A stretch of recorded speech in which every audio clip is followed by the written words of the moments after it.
One आज हम बात करेंगे रियल अकाउंट के बारे में। अब रियल अकाउंट क्या होता है? ठीक है, रियल अकाउंट वो होता है जहाँ पे हम अपनी एसेट्स, लायबिलिटीज़ और इक्विटी को मेंशन करते हैं, वो हमारा रियल अकाउंट हो जाता है।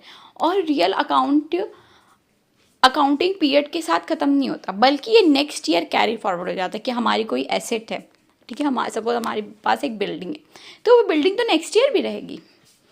अगर हमने कोई लोन लिया है, बड़ा अमाउंट है सपोज, ठीक है, कोई लायबिलिटी है हमारे ऊपर, ठीक है, अब वो लायबिलिटी हम एक ईयर में नहीं पे कर पाए, तो जाहिर सी बात है वो लायबिलिटी हमारी नेक्स्ट ईयर भी रहेगी। तो ये क्या होता है, ये अकाउंट एक साल में क्लोज नहीं होते, ये नेक्स्ट ईयर भी कैरी फॉरवर्ड होते हैं। अब इसमें कुछ एग्जांपल्स आ जाते हैं।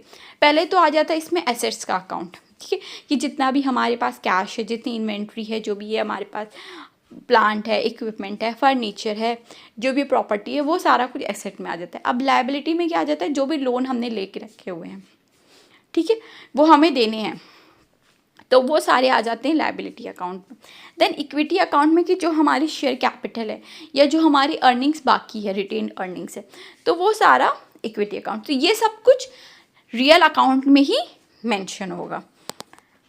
फर्स्ट थिंग है कि ये परमानेंट अकाउंट होते हैं, ठीक है, नेक्स्ट ईयर कैरी फॉरवर्ड होते रहते हैं। देन ये बैलेंस शीट में रिपोर्ट किए जाते हैं डायरेक्टली, ठीक है। अब इसकी एंट्री कैसे करते हैं हम ये देखते हैं।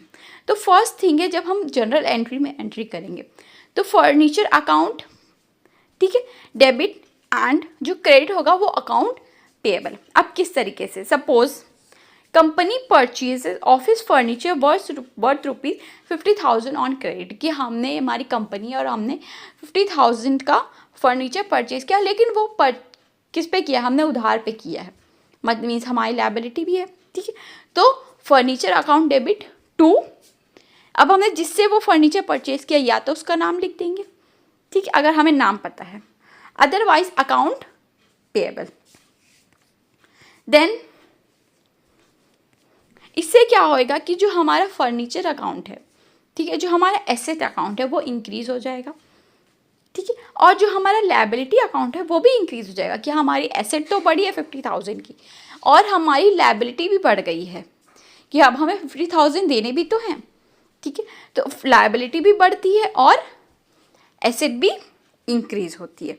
तो इससे, और एंट्री बैलेंस शीट में हम कैसे इसकी एंट्री करेंगे, सो फर्नीचर का सीधे हम एसेट्स में एंट्री करते हैं, एसेट साइड्स में, और जो हमारी लायबिलिटी है, जो हमें पेमेंट करनी है, वो हमारी लायबिलिटी साइड में एज अ अकाउंट पेएबल में एंट्री हो जाती है। Thank you.